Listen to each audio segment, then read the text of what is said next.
Welcome to, uh, what am I calling this class again?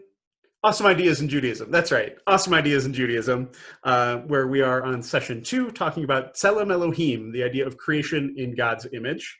And it's chapter 2 in Rabbi Arthur Green's book, Judaism's 10 Best Ideas, which is our guide for this course.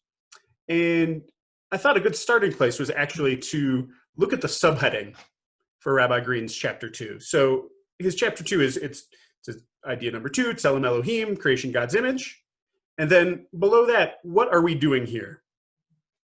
And that seems, on the surface to be a little bit at odds, right, with the chapter subject. The chapter subject, Tzelem Elohim, is a statement about human nature, something, some sort of essential quality of human beings. Whereas that question, what are we doing here, seems to me like more of a question about purpose or mission or our reason for being. You should note also too that, the fact that Rabbi Green asks a question about what is humanity's purpose, that's understood to be a question of action. What do we do here? Not necessarily something like what do we represent or anything like that, which is a very, separate but related Jewish idea as well. Our purpose is related to what we're supposed to do. But I think that really telegraphs what we'll argue through the course of this session is an essential Jewish idea, which is that the nature of our existence, which is understood through tradition as an aspect of our creation, relates somehow to our purpose. So to sort of slim it down and make it as succinct as possible, what we are connects directly to why we are. And attempting to answer the question about meaning, about why we're here, is gone about through a question of human nature. What is it that we are? I think it's important to mention also, because we'll expand on the idea of human purpose through the idea of mitzvah, the idea of commandment, and specifically Jewish human purpose, when we talk about halakha, the third Jewish idea next week. There's potentially a partial externalization of purpose, that our purpose comes from somewhere else. But the discussion starts with something totally internal to us, our existence as being somehow in the divine image. It begins with who we understand ourselves to be. Okay, I'm going to go ahead and bring up our source sheet for today. You got to give me 1 second while I arrange my windows. This always happens. I wish there was a way to sort of preset this, but it doesn't seem to be the case. I want to make sure I have the participants list and chat box up so I can see what everyone writes to me. Okay. And I'm going to bring the controls down. Okay. Okay. So the starting place, and actually Rabbi Green's starting place, and I should tell you too that this is something of core Torah, as it were, for not only Rabbi Green, who is my teacher at Hebrew College, where I went to rabbinical school, but it's become something of my core Torah. If this sounds familiar to you because you've learned it with me before, perhaps on Shavuot, there's a reason for that. I care deeply about this particular Jewish idea, and this particular framing of it from Rabbi Green's book, I would say is pretty core to how I understand myself as a Jew and as a rabbi. Amy notes in the chat. Yes, this does assume a Jewish thought that we are, that we even have a purpose. You're right. That is at some point already an assumption, and I think it's also not a uniquely Jewish thought. I mean, I think there are a lot of religions and cultures and things like that try to answer that question in some fashion. But you're right, it is certainly a Jewish assumption as well. So Rabbi Green begins his discussion of Tzelem Elohim with what appears to be a disagreement or a discussion that's not directly related. So he brings this piece, which actually appears in multiple places in Jewish literature. I've brought the version that appears in the Jerusalem Talmud, from Tractate Nidarim on 30b. It's source number 1 on the sheet you see up on your screen right now, which is really a debate between two rabbis. Now, this is all there is in terms of what's presented to us about this debate. The Talmud doesn't go into any detail about where they were or what they had been talking before, before what happened after. All it does is present us with two competing claims from two well-regarded sages, Rabbi Akiva and another Rabbi Ben Azai. Rabbi Akiva opens, as you see, by citing the verse in Leviticus 19, a very well-known, I would say, among the most famous verses I would guess in the Torah. Love your neighbor as yourself. Ve'ahavta l'reacha kamocha.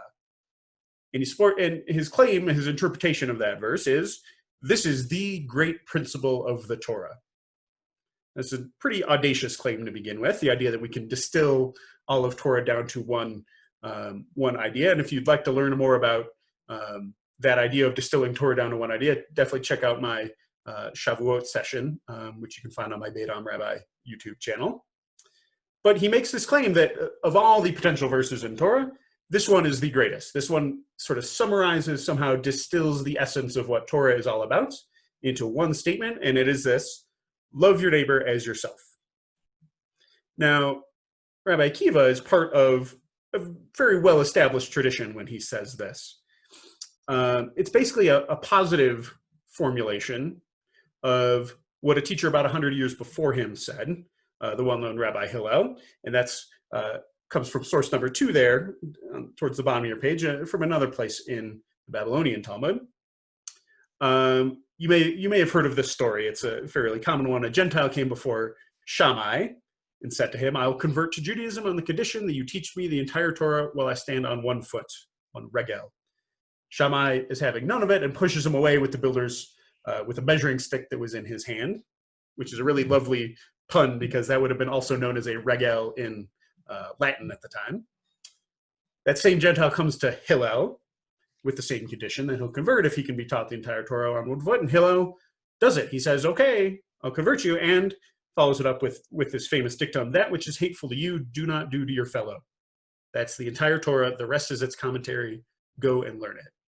So basically what Akiva has done is take that same sentiment, what's hateful to you, do not do to your fellow, and framed it positively. And, done so by through a direct quote from a Torah verse. You should positively, instead of avoiding what's hateful, positively love your neighbor as yourself. Like I said, he's within a very well-established tradition. Rabbi Hillel, 100 years before, says the same thing. As Rabbi Green points out, another well-known Jewish teacher, he's referring to Jesus, said the same thing in the New Testament, that there are basically two great commandments. One is God is one, and the other is you should love God with all your heart and all your soul and all your might. Again, a reference to love. And Akiva, as Rabbi Green notes, is a great romantic. He's in a lot of ways all about love. It's pretty on brand for Rabbi Akiva to claim that love is the essential principle in Torah. But Ben Azai doesn't cite the same verse. He pulls a different verse to make his claim for what is the greatest principle in Torah. And in fact, the way it's formulated, the discussion's formulated here, Ben Azai claims that this one is even greater. And it's on its face a very bizarre verse to bring. So it's the book of Genesis, chapter 5, verse 1. And the part that's quoted in the Hebrew and Aramaic text here is just the beginning of that verse. This is the book of human generations. It's sort of like, oh, okay, like, what do I learn from that statement? That's just like a descriptive statement about whatever's coming afterwards. There's not much to learn.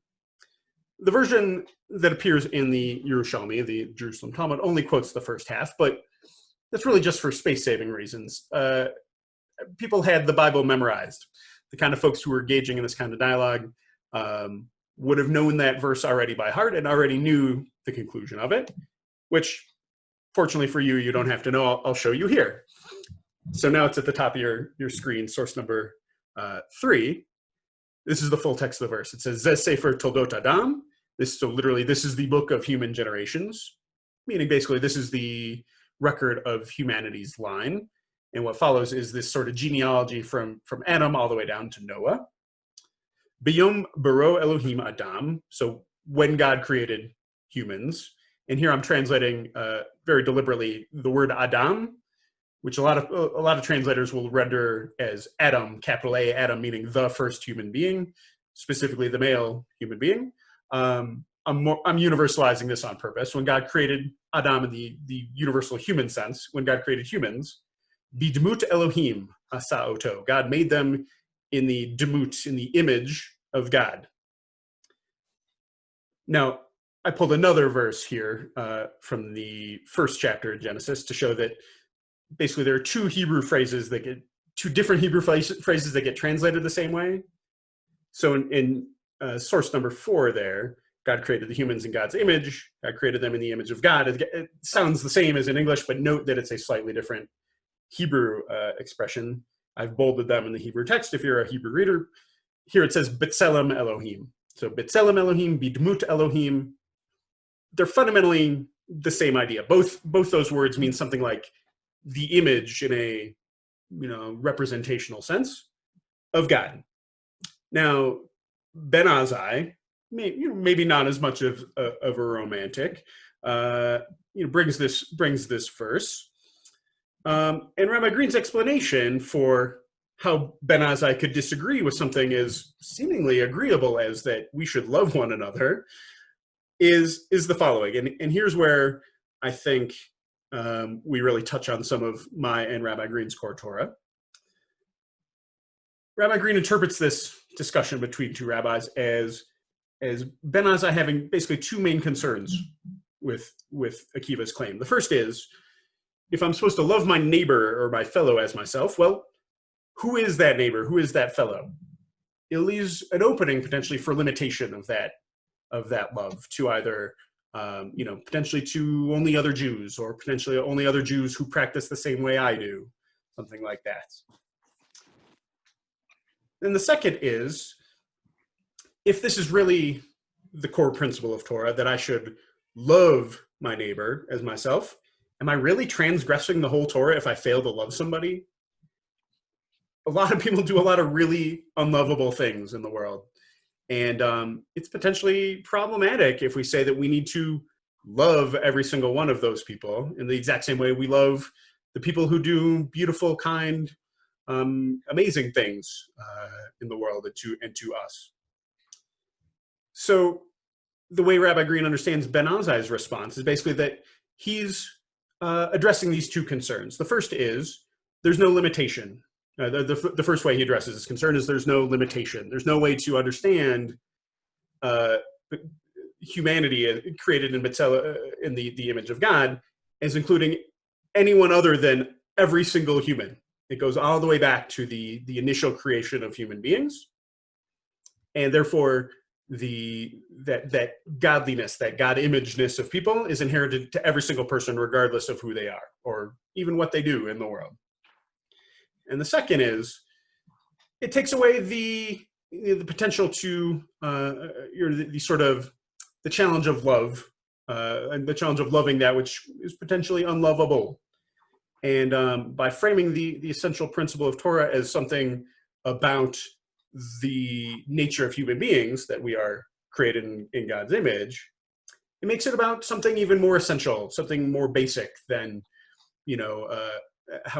whether we love them or not. We owe them something like dignity, essential dignity, and what goes along with that. Even if we can't necessarily bring ourselves to love people who do unlovable things, we're obligated just by virtue of their being created in the divine image to treat them with the dignity that goes along with that. Okay. Before we get into the real definition of this idea of what is Tzelem Elohim, I should say too, I actually quoted Rabbi Green's sort of key line, I feel. The Ben Azai offers another answer. Love is not required as the most basic rule of Torah. But remember, they are human beings created in the image of God. Treat them that way, even if you can't love them. Human decency should not depend on our ability to muster a feeling of love for the other. Which I think is a really powerful statement, because it's difficult to love folks, not only because they do unlovable things, but sometimes they're just, a lot of people in the world exist as abstractions to us. We don't necessarily encounter them in a face-to-face way. And it can be difficult to work up that sense of love in the way it's much easier to do for someone close to us. And Rabbi Green, but in the way he interprets Ben Azai, is saying that's beside the point. It's human decency is still compulsory for folks, even if you can't necessarily get to that point of loving them. Okay, so before I go further into real definition of what do we mean when we say in the image of God, take a quick pause for questions. What questions do you have about Akiva, Ben Azai, anything along those lines? You can take yourself off of mute, ask a question in chat, put up a hand, whatever you like. Deb, please. I am so relieved to hear that. In my long life, I have never heard human decency as something that would go under that rubric of loving thy neighbor as thyself, or loving everyone as thyself. Thank you. Yeah, I mean, yeah, I think it's not that I don't like love, and it's not that Rabbi Green doesn't like love, but when we think about what's essential, it's that basic level of decency, not even necessarily needing to go as far as love. But honestly, from a practical standpoint, I don't think there's necessarily a big difference. I think they in a lot of ways compel the same thing. I just prefer this framing. Kaylee asks, I like this as well because sometimes I don't love myself. Sometimes I don't love God. That is extremely fair. Just as I don't always love others, but we still all deserve respect. That's a great point, and one we'll talk about a little bit going forward too, that the other implication of this is not only that other people besides me are created in the divine image, but I too am created in the divine image. And therefore, even if I can't necessarily muster love for myself, I at least owe myself decency and respect, dignity, things like that. Yes, well put, Kaylee, absolutely. Any other questions or comments before we continue?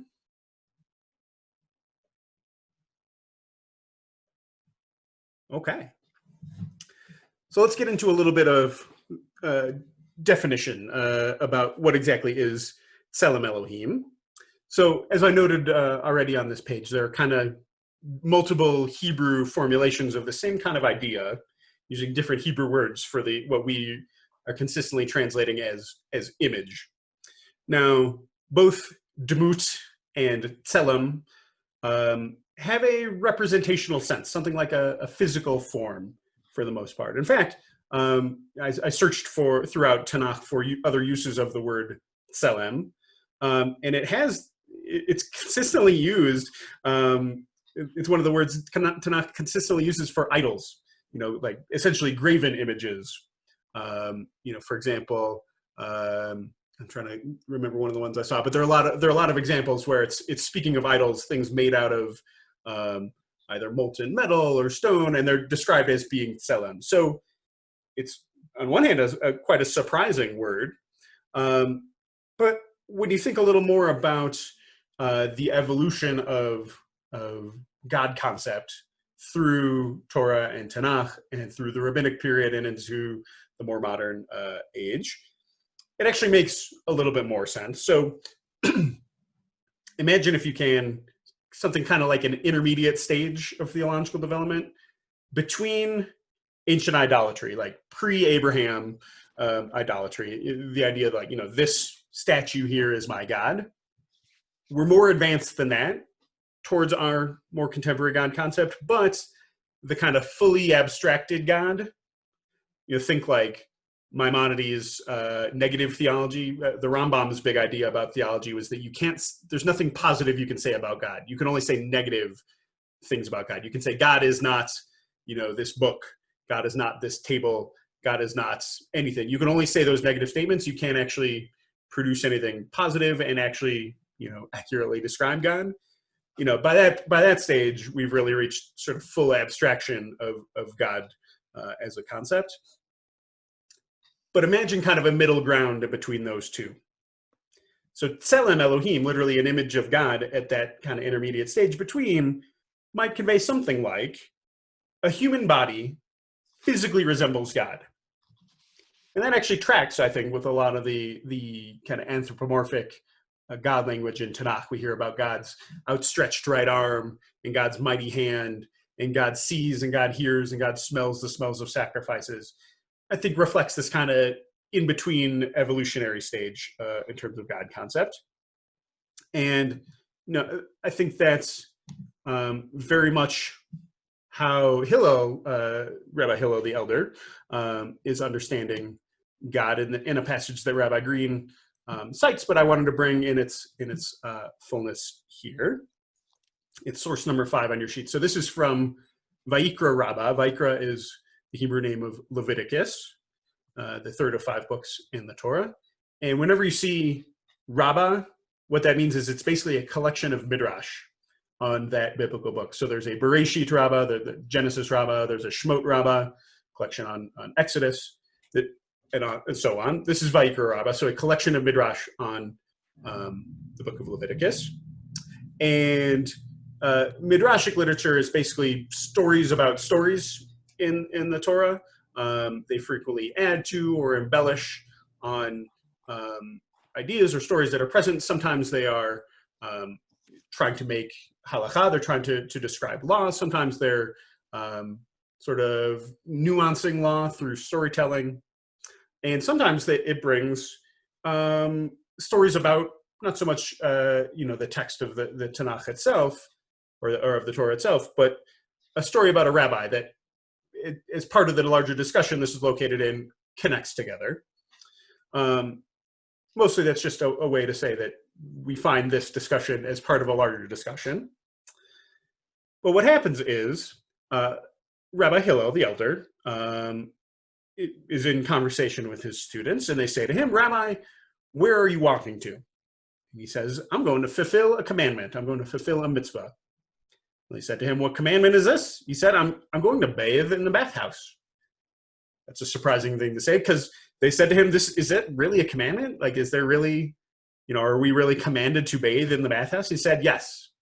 Just like the statues, and the word used here is ikonion, a sort of Hebrew cognate of the Greek icon, just like the icons of kings that are set up in the theaters and the circuses.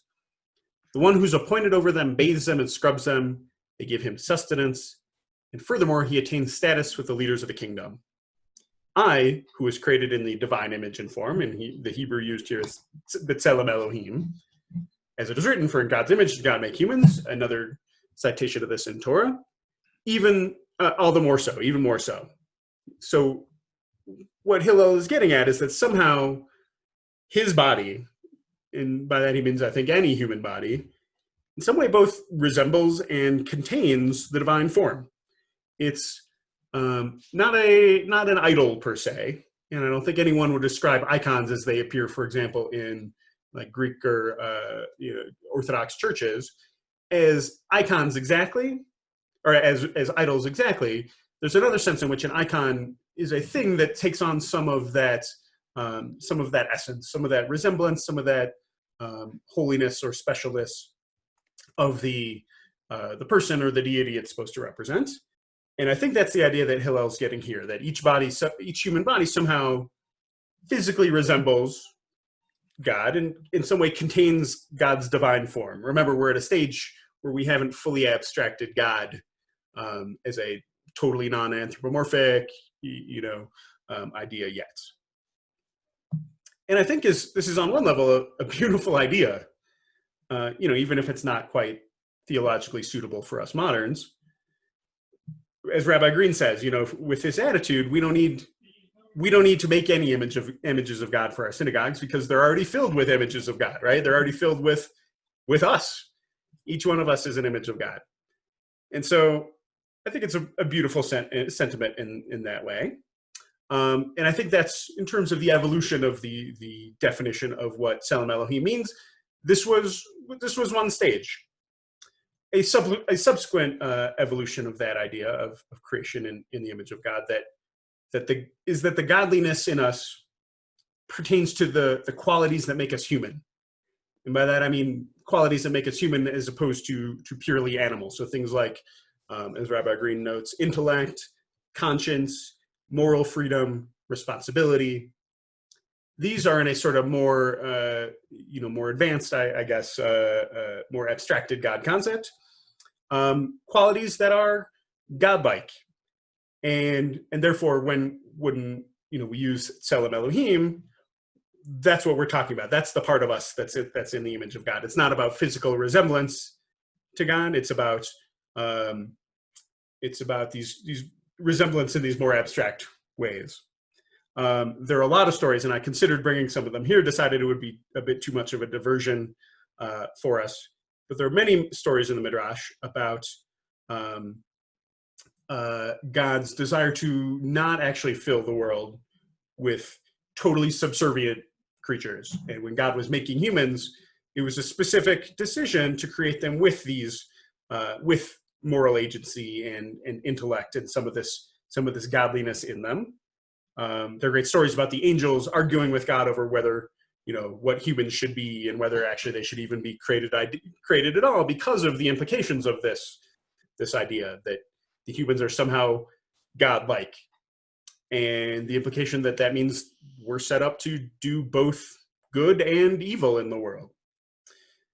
So that's, I think, a very interesting theological and philosophical perspective and a discussion to take, but our concern is, I think, significantly more practical. So I'm going to make the transition into the final section here about how does this idea of creation in the divine image connect to Jewish life and practice. But before I do that, I want to take a quick pause for questions if folks haven't spoken up yet. Let's see. Oh, Amy asked, the Hebrew word tzelem contains within it the word tzel, shadow. Good. So perhaps not I don't know if that's what the etymologist would say about that, Amy, but you're correct. So tzel, I'm going to flip back the page so folks can see what we're talking about. Tzadi lamed here in the word tzelem. Tzelem means shadow, and I think that's a wonderful midrash, a representation that lacks clarity, something not a perfect representation of what it's connected to. I like that drash, Amy. Thanks. And Peggy says, lacks clarity or purposely ambiguous? Do you mean, that you're responding to Amy's comment, yeah? Okay. Whether it's lacks clarity or is purposely ambiguous. I think both would be advantageous. I think it might be a little bit dangerous, perhaps, to make a claim that there's a perfect one-to-one resemblance between people and God. I don't know. We could probably spend a lot of time discussing what the implications of that would be. Kaylee says, we represent God in part as we are part of it. We can't represent it entirely in its infinity. I think so. Now we're getting into Rambam territory a little bit, understanding our limitation in terms of describing God. And it would be a pretty special kind of arrogance to claim that, God could really be fully contained within one human, I think, right? Good. Any other thoughts? Folks want to contribute any other midrashim or ask any questions? I was trying to type mine out, but I couldn't quite Go ahead, do it right. in a timely manner.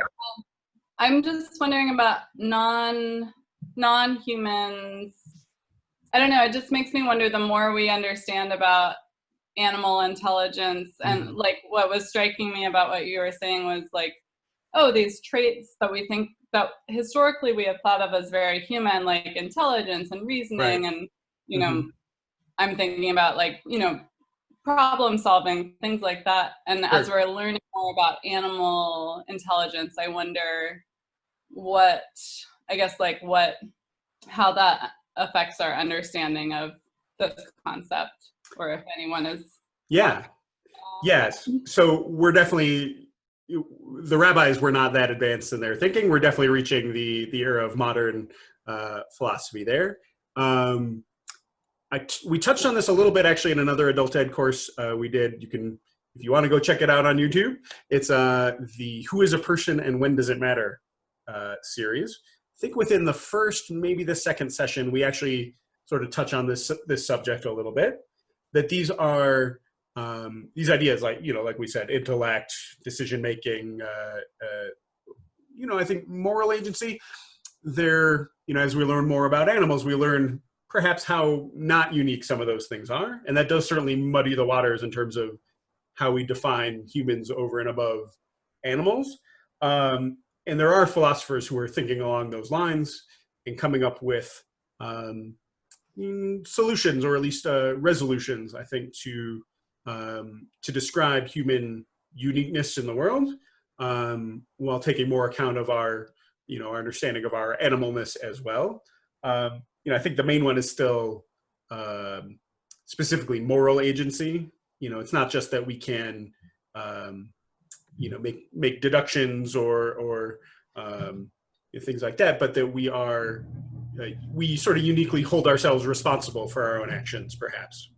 So that's an excellent question, and one that deserves its own session another time. Tamara, please. Rabbi, I wonder, when they translate the Bible, they say he or she for God. They always said he. But now we are more inclusive, right? If I am in God's image, why isn't it a she? That's my point exactly, Tamara. And so you're right. The reason, I think, there's a couple of reasons. One is patriarchy. Reasons in terms of why, historically speaking, translations have used masculine pronouns and things for God. But I'm very much of the opinion that the pronoun for God is God. God doesn't have gendered pronouns, so it does make for some periodically awkward English. The Hebrew relies on masculine pronouns essentially exclusively for God, and so frequently, a lot of times translators just take that, directly over. For my part, when I make sheets like this, I frequently work with the translation and modify it. So I've deliberately degendered God language and things like this. And if you catch examples that I missed, you are welcome to point that out, because it's very important to me to make sure I'm consistently using God's pronouns properly. God's pronouns are God. Thank you. Of course. Aren't Susan, there please. both male and female words that are used to describe God? Oh, Shekhinah? absolutely. Yeah. So Absolutely. So in Torah, I would venture to say it's predominantly, if not exclusively, masculine. Certainly in later. It depends how you understand Shir HaShirim, the Song of Songs, whether you think that's female God language or not. Certainly in a lot of other later traditions, a lot of feminine God language as well. So I think reflecting and understanding that goes further back than that concepts of gender and sex don't really make sense as applying to God, and we're constrained by our languages in making those descriptions. But there are, basically, God is transcendent of things like gender concepts and stuff like that are really, at best, human descriptions. Kaylee, please. Yeah, I would say that if we are created in God's image, then God would contain all genders, male, female, and otherwise. Precisely. But here, specifically, it says God created them in the image of God, male and female, God created them. Right. And I would say that's based on the particular understandings of male and female being the only genders. But you nailed it. Yep, absolutely. Yeah, I think just like this reflects a much older understanding of things like gender and sexuality. Yeah, very good. Okay, any other thoughts before we continue? Okay. So thinking about how this idea of creation in the divine image connects to Jewish life and practice, and I'll put this over on the next page. The crucial concern is really the so what of all of this. What does it matter that humans are created Tzelem Elohim, right? So let's recall from that kind of introduction that what we are, what we understand ourselves to be, within a Jewish framework, enables us to answer or begin to answer the question of why we are. Tzelem Elohim is part of Judaism's response to one of those fundamental human questions of why are we here? What are we supposed to do? Like, what's the point of all of this? What's the point of humanity? And the basic assumption is that we're here to do goodness and justice, for which, within Jewish tradition, mitzvot are the framework. But we need to figure out what do goodness and justice look like. And the answer is not explicitly formulated in rabbinic tradition. This answer that what we are supposed to do, what we are here for, comes from our creation in the divine image. No one ever explicitly makes that argument, but it becomes very clearly evident from witnessing the process of rabbinic decision making. So I pulled an example here to show you of where this idea of human dignity and the decency that's owed to people just by virtue of their humanity plays into a rabbinic discussion. So source number 6 here is from, again, the Babylonian Talmud and the tractate Megillah. So Megillah is a scroll, and this is a tractate that discusses what they call the Megillot. So in this case, specifically Megillat Esther, the scroll of Esther, which we usually just call the Book of Esther, but in rabbinic language is known as a scroll, probably because it was printed separately or published separately on its own scroll. And so this is from a larger discussion about the mitzvah, the commandment to read the Megillah, the story of Esther, on the holiday of Purim. One of the reason, the sort of justification for making that an obligation, making that a mitzvah, is that we're obligated to publicize the miracle. We encounter the same kind of thing on Hanukkah. That's why we light our Hanukkah menorahs, our Chanukiot, and put them in the window specifically, is for people outside to see that light and for us to be publicizing the miracle that way. So the same idea is operative here. We want to read the Megillah out loud so that we can publicize the miracle that occurred with the Jews of Shushan being saved from Haman. If you're not familiar with the Esther story, that's okay. What really matters here is we're talking about an obligation to take an action, to read the Megillah, and another obligation which could potentially be in conflict. So the text reads, Rava raised a dilemma. So Rava was a Babylonian rabbi. If one must choose between reading the Megillah and tending to a meit mitzvah, which of them takes precedence? So a meit mitzvah is, they use sort of this brief term to describe a specific category of person. So meit means a dead person, and a mitzvah, obviously a commandment. So someone who has died, but who has no one there who is responsible to care for them and to see to their burial, funeral arrangements, that kind of thing in a dignified manner. It's the kind of thing that, thank goodness doesn't happen as often as it used to, but I think was if not routine, then at least, plausible thing that could happen. For a person to die in an area and for no one around to have any idea who that person's family might be or who might be responsible for that person. And we learn in a separate discussion in Talmud elsewhere that it's actually incumbent upon all Jews, when we encounter a meit mitzvah, somebody who has died without anyone to care for them, it becomes our responsibility. Basically, whoever finds them first, it becomes responsible. So in a case where we're supposed to be reading Megillah, it's say, Purim, it's the eve of Purim, and we're supposed to be reading Megillah, but maybe on our way to synagogue or something, we've encountered a dead body, and it's now our obligation to care for this person. Which do we do? Do we go look after the meit mitzvah, or do we go onto the synagogue to read the Megillah? So that's the question. Does the reading Megillah take precedence due to the value of publicizing the miracle? Or perhaps bearing the meit mitzvah takes precedence due to the value of preserving human dignity? And the term introduced here, I've bolded it and punctuated it for you in the Hebrew, kvod habriot. Kvod habriot is the term we're translating here is human dignity. And I love this. Frequently, some other rabbi comes along here, but Rava basically sets himself up. After he raised the dilemma, Rava then resolved it on his own. And he ruled that attending to a meit mitzvah takes precedence. As the master said, and here what he's doing is quoting an anonymous received tradition. Basically, you might think that attributing a tradition like this or a saying like this, it sort of has more clout and more value if it's attributed to a specific person. but it's actually even more potent that it's anonymous. It's one of those things that everybody knows. Everybody says, great is human dignity, as it overrides a prohibition in the Torah. As it says in the Hebrew, Gadol kvod habriot, human dignity is great, shedoche et lo taseh shevatorah. It literally pushes it aside, a prohibition in the Torah.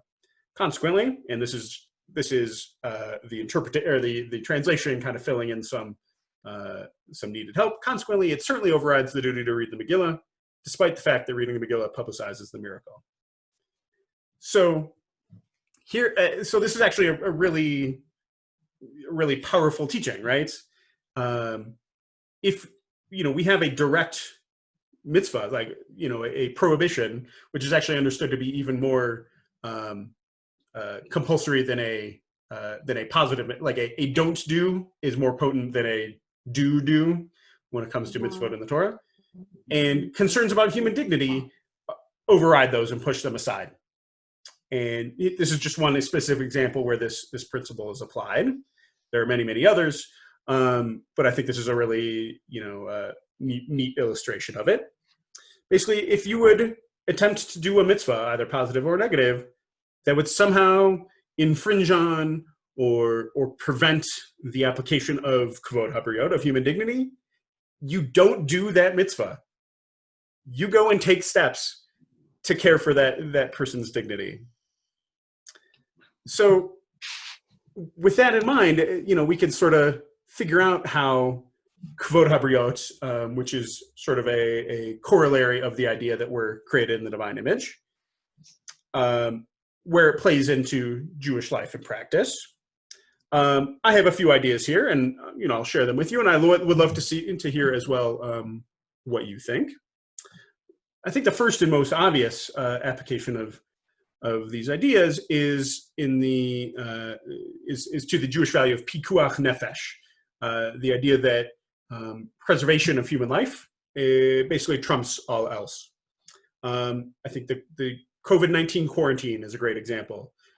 Rabbis all over have been citing pikuach nefesh as the rationale justification for staying home, not going out unnecessarily, wearing face masks, things like that. But also more generally, pikuach nefesh applies to avoiding unnecessarily risky behavior, either for yourself as a divine image yourself or for others. This is all tied into Tzelem Elohim. Not only do we deserve dignity, but even we deserve to be alive if possible, to not have our lives risked or taken from us unnecessarily. As noted already a little bit, the rituals around death and mourning in Judaism draw heavily on the idea of kvod habriot. And basically up to the point where the mourners turn away from the graveside after a person dies, up to that point, the focus is almost entirely on honor and dignity for that deceased person. So that looks like as much alacrity as possible in arranging for their funeral and their burial. Jews bury folks who die as quickly as possible, basically to avoid any chance that something undignified could happen to them, or avoid things like decomposition setting in, things like that. The process of tohara, ritual purification, is very much rooted in the idea of dignity, that a person should be that their Tzelem, their image of God, should be cared for from the moment they died all the way through the burial process. The fact that we bury in the ground specifically and don't do things like cremation or burning of dead bodies and things like that, that's viewed by Jewish tradition as less dignified. Burial in the ground is considered more dignified, and that's why we tend to bury in the ground. Even parts of the funeral ritual, like a eulogy, is grounded in this idea that everyone deserves to have something nice said about them at their funeral, something dignified, and sufficiently true to be an accurate representation of their life. There's a lot of great Torah about how to go about eulogizing people who might be otherwise difficult to eulogize. A few other thoughts about where the idea of kvod habriot plays into Jewish life and practice. How we talk to and talk about other people is guided predominantly by the idea that everyone deserves dignity. They're very complex discussions about avoiding gossip, or even things that, kinds of speech that approach gossip, because and may somehow take away from a person's dignity. Very complex discussions, and all very much informed by this idea that we are images of God and deserve to be treated like it. A very broad category: how we treat other people. It's possible to understand a lot of the core Jewish mitzvot, things like tzedakah, giving of charity, bikur cholim, visiting the sick, hachnasat orchim, welcoming guests. It's possible to understand many of these as grounded in this idea of kvod habriot, the idea that everyone deserves essential dignity and decency.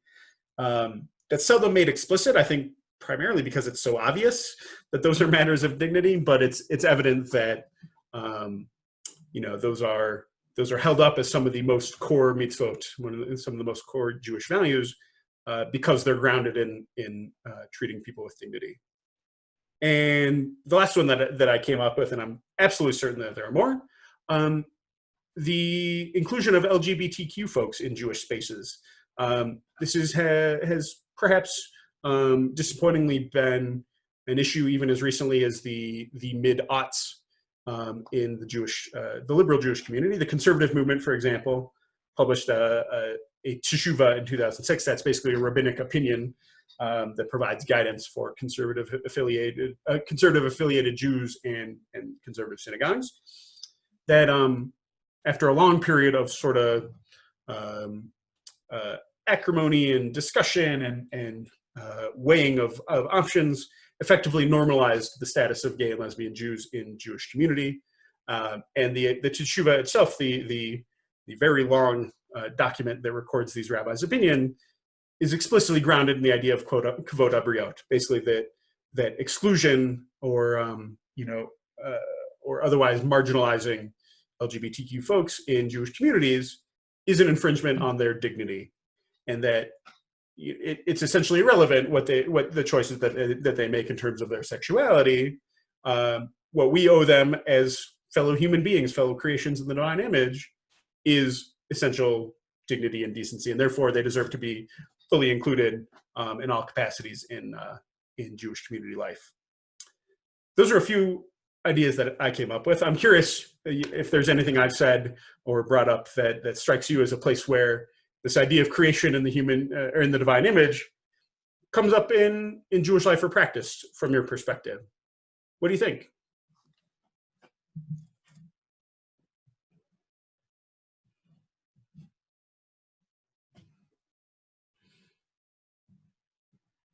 Did I cover them all?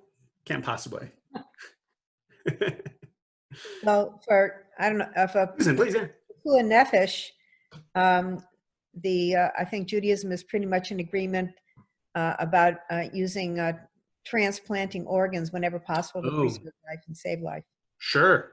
Yes, that's yes, and also frustratingly no in some communities. There's also a prevailing idea that and I think also actually driven by the same sense of folks deserving dignity. There's an idea that people should be buried with all of their body parts intact. I think driven by the same value that we are in the divine image, deserve that kind of dignity. But that's balanced against the fact that there are living people who need those organs. And so, unfortunately, in some Orthodox communities, the former tradition wins out, and folks aren't signing up to donate organs like they should, which really is a direct example of pikuach nefesh, of saving a life. And there's some actually really great campaigns to try to change those perceptions. I have a little story about that. Oh, do you think? Go ahead. Yeah, well, I have a kidney transplant. Oh, yeah. And before my transplant, I was living in Seattle, and I was Seattle chapter president of Hadassah, and I put on a pikuah nefesh program, which in Hadassah language is all about organ transplants. That's the whole program. Sure. So I put together a panel of various Jewish community leaders and rabbis from all different points of view. Mm-hmm. There was one rabbi that after 6 weeks of hemming and hawing refused to be on the panel. He's an Orthodox rabbi. He was the head of the Union of Orthodox Rabbis. He is no longer. Mm-hmm. His very close friend, however, said, well, of course I'll be on the panel. And was, Rabbi Klatanik was against. His very close friend was in favor. Mm-hmm. So it's still a point of discussion, I think, in some of those circles. But I think it's a great example of the way. But it's moving forward. Yes, it's moving more toward the balance of Peku and Nefesh, because there are more. Right. There's many Orthodox rabbis, in Seattle, and more of them are moving toward the balance of Peku and Nefesh now. There's a couple of holdouts. I think it's true. It's a problem in Israel, unfortunately, too. But I think it's a great example. Well, not really. Hadassah Hospital and Ichilov and Rambam, they all do transplants. Oh, sure, yeah. But it's not about doing them. It's about people signing up to give them. But Right. So it's a great example of the way this in some ways sounds straightforward. It's not. Every human is in the image of God, so treat them like it. In one way, it sounds straightforward, but in reality, this is one of the most difficult challenges we face, I think. Tamara, did you want to add something too? I'm asking, in case of war, this human dignity, is it given to the enemy? You cannot mutilate the body of your enemy. Does that apply? Yeah, so the answer is, like most things, yes and no. I think as a result of historical circumstances, in that there really were no Jewish armies for the better part of 2,000 years, military law is pretty underdeveloped in Jewish tradition, at least prior to the establishment of the State of Israel. Since then, the IDF has definitely they have a whole ethics program and division and manuals and materials and things that they present, where they essentially do the kind of work that we're talking about, of trying to apply Jewish values, including ones like Kvod Habriot, Tzelem Elohim, to combat and the battlefield. I'm not an expert on IDF ethics, but I do believe that as part of it, that their mistreatment, undignified treatment of enemy combatants would be prohibited for to Jewish soldiers and a Jewish army.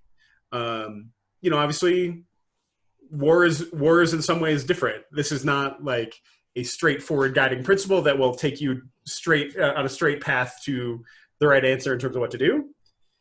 It's an underlying value that has to, that any proposed path forward has to ground itself in. And that's why I think Peg's example of organ transplant is a really good one, because I think both sides see themselves as grounded in issues of dignity, either dignity for the person, their intact burial, and dignity for the people who need those organs to save their lives. I think both sides would argue that they're taking a dignified approach. I think we would agree that the concern for the living outweighs concern for the deceased, and that's why it's my eyes fairly cut and dried. But both sides are grounding themselves in the same values, if that makes sense. So like I was saying, this may sound straightforward. It's actually extremely difficult. Rabbi Green notes that the affirmation of the sacredness of human life transcends, interestingly, belief or non-belief in God. As he says, it calls us to a boundless respect for each human life, a valuing of human difference and individuality, and a commitment to fair and decent treatment for each person. This may be opening a can of worms that would take us far afield, but I'm curious if anyone has any thoughts about the way you see the idea of Tzelem Elohim applied in ways that are apart from belief or non-belief in God, if that makes sense. You know, sort of applications of that principle of dignity without necessarily understanding it as in theological terms. Does that kind of make sense? Or does that make sense to anybody? Mhm. Okay. Oh, please. Kaylee, go ahead. I can sort of see how, like, if we are created in God's image, Mhm. I would think, I guess I don't know if we can say that the whole universe is in God's image, but we are both, us and the whole universe as a whole, are creations of God, and all of the universe, especially every living thing in it, deserves to be treated with dignity. Yeah. I think you're onto something theologically. And I think there are other folks who would go down that path with you. You know, keeping it within the realm specifically of humans and their treatment. Ideas like universal ideas about human rights. You know, I think whether they understand themselves as grounded in Tzelem Elohim or not, are essentially getting at the same concept from somewhere else. There's something about just being human that entitles people to decent treatment and dignified treatment. You know, I think there's a good reason that you see a lot of Jews involved with work around human rights and defense of human rights and things like that. I think our sort of religiously informed ideas and these otherwise secular ideas really connect at a basic level and see eye to eye in a lot of ways. So, any other thoughts? Otherwise, I'll say my final piece. Amy, please. Yeah. Yeah, I just wanted to share in closing the beautiful Hasidic teaching that a retinue of angels precedes every human, saying, "Behold, make way for an image of the Holy One." Nice. Yeah, the angels sometimes get a bad rap for arguing against human creation, but I think there are some really wonderful teachings like that too. That maybe have them coming around to the idea. Thanks, Amy. So it's incredibly difficult to remember that a person you loathe, or a person who does terrible, inhuman things, or even I think most relevant to my experience, a person who bothered you or inconvenienced you a little. It's really hard to remember that person is an image of God. The person who cut you off in traffic or cut you in line or whatever it is an image of God. It's really, really difficult to remember that on a day in, day out, all the time basis. But striving to maintain that awareness is really an essential religious struggle. It's something that generations of Jews have worked on and found, come up with different ways to negotiate. The Hasidim, the Hasidic movement that Rabbi Green is very deeply engaged with. There's that wonderful story he quotes in his book about a rabbi who had to go into business basically and was no longer in the habit of speaking to whole rooms of people where he could look out and see in their faces images of God. And so he hired a person to come along with him to just function as a reminder. Of that every person he encountered was an image of God. So it's very, very difficult, and we should be gentle with ourselves if we're unable to do that all the time. But I think it's, if you take anything away from this session, to know that it is an essential Jewish project, an essential religious project to try to maintain that awareness of the divinity in everyone, and to strive to live it out, strive to actually do that work of treating people with decency and dignity. And that, even though it may not solve all of our moral dilemmas for us, any serious answer to any moral dilemma has to be grounded in that great principle of Torah.